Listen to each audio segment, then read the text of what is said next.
All right, what's up guys? My name's Jake Howarth here. I'm a brown belt out of Ronin Training Center under Vitor Oliveira. We're gonna go through a series of techniques called Bijo Breakdown. We're gonna be focused on nogi techniques. A couple of my credentials, multiple time Pan bronze medalist. I medaled at bronze at the Worlds in 2021. Former collegiate wrestler, so let's take a look.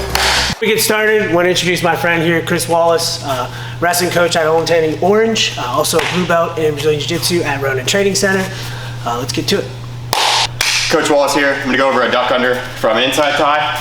So the first thing I'm gonna have is this inside tie on his tricep. I like to have the collar tie as well. I'm gonna get some forward pressure going for my partner by pushing in. Once I get this partner pushing back, I'm gonna rotate my elbow externally here.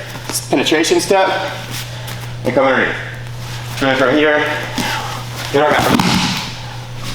Okay, big mistake people will make when they're doing the duck under is they think they're trying to push this arm up, okay? Jake here, very strong. I'm not gonna be able to push his arm up. What I can do is I can make this little window with my elbow. I'm gonna take a penetration step and then come underneath it.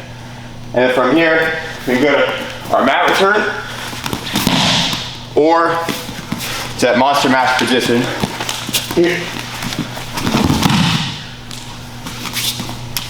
Beautiful. Return. That's great.